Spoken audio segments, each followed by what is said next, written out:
বন্ধুরা, এখন আমি রয়েছি ছত্তিশগড়ের ভিলাইতে চারোদা অঞ্চলে দেওবলদাতে। এটা একটি পুরনো শিব মন্দির। এখানে আশেপাশে সমস্ত টেবিল পেতে পুজোর সামগ্রী বিক্রি করছে।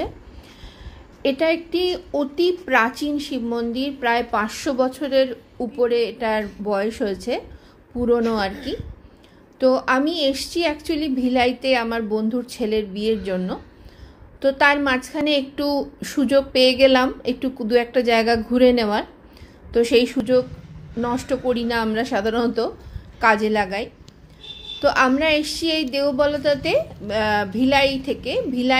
ভিলাইয়ের টাউন যেখানটা রয়েছি আমরা আর কি, সেখানটা থেকে এটার ডিস্টেন্স হলো প্রায় 17 কিলোমিটার। আমরা এসছি অটো করে।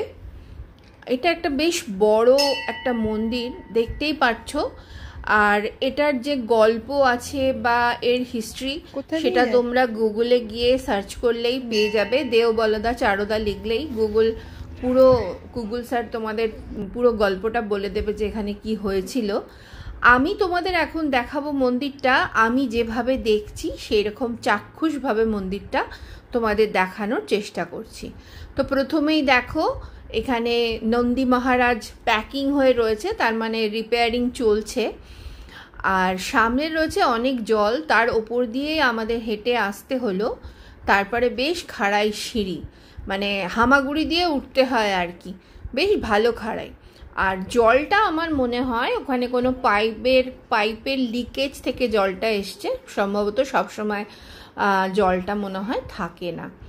যাই হোক, আমি উঠে এসেছি মন্দির প্রাঙ্গণে, মানে ভেতরে আর কি মন্দিরের।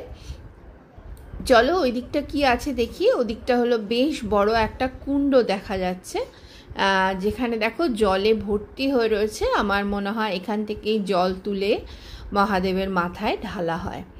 তো সামনেই শিবরাত্রি, আর এরকম সময় এই মন্দির দর্শন, মহাদেবের মন্দির, এটা আমার কাছে একটা বিশাল পাওয়া বলতে পারো। আর সব থেকে ভালো লাগছে দেখো মন্দিরের থামগুলো তোমাদের আমি অল্প অল্প করে দেখানোর চেষ্টা করছি। প্রত্যেকটা থামই যেন এক একটা সুন্দর সুন্দর গল্প নিয়ে দাঁড়িয়ে রয়েছে। সেই গল্পগুলো যদি খুব মন দিয়ে দেখা যায় তাহলে বোঝা যাবে। আর এই হলো মন্দিরের গর্ভগৃহ। তো মন্দিরের গর্ভগৃহ তো যখন সামনে এলাম তখন দেখলাম সিঁড়িগুলো খুব সরু, একটা পা পুরো দেওয়া যায় না, এবং ততদিকই খাড়াই। তো ভাবছিলাম যে নিচে যাব কি না, তারপরে দেখলাম যে না, মহাদেবের উপর ভরসা রেখেই নিচে নামবো। তো নিচে নামতেও শুরু করলাম, ব্যাগ ঠ্যাগ নিজের এতে ভালো করে নিয়ে, কারণ 2 হাতের প্রয়োজন এখানে ধরে নামার জন্য। তো এত সুন্দর একটা গর্ভগৃহ কি করে ছেড়ে দিই।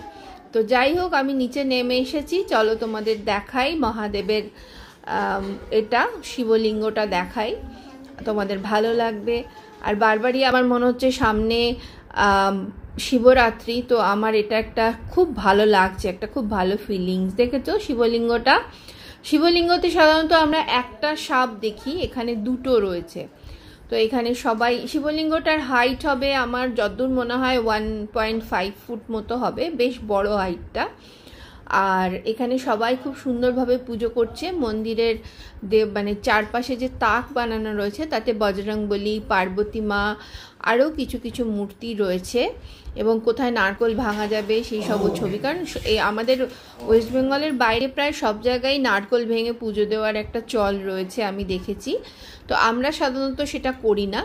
তো আমিও কিন্তু আজকে খুব ভালো লাগলো, আমি মহাদেবের মাথায় জল ঢালতে পারলাম।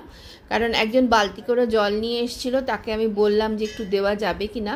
তো সে খুব মানে খুশি মনেই আমায় ঘটি করে জলটা দিল, এবং আমি মহাদেবের মাথায় ঢাললাম।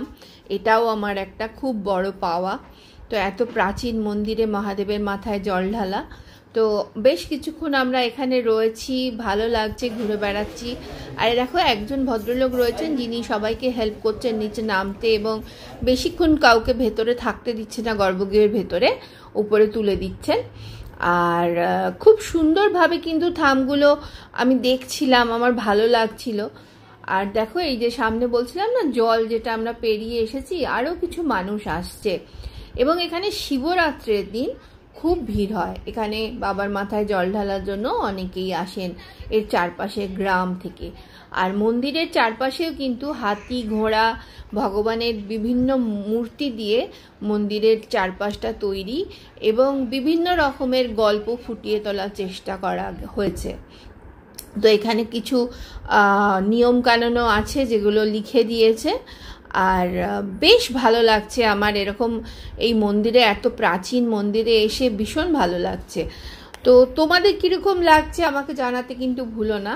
আর এই অশ্বত্থ গাছটা দেখো, যেন মনে হচ্ছে মন্দিরটাকে আঁকলে রেখেছে। এটা বিশাল বড় অশ্বত্থ গাছ এবং এই অশ্বত্থ গাছেরও বয়স মনে হয় অনেক। তো যাই হোক, তোমাদের কেমন লাগলো জানাতে ভুলো না। তাহলে চলো আজ এই অবধি থাক, টাটা।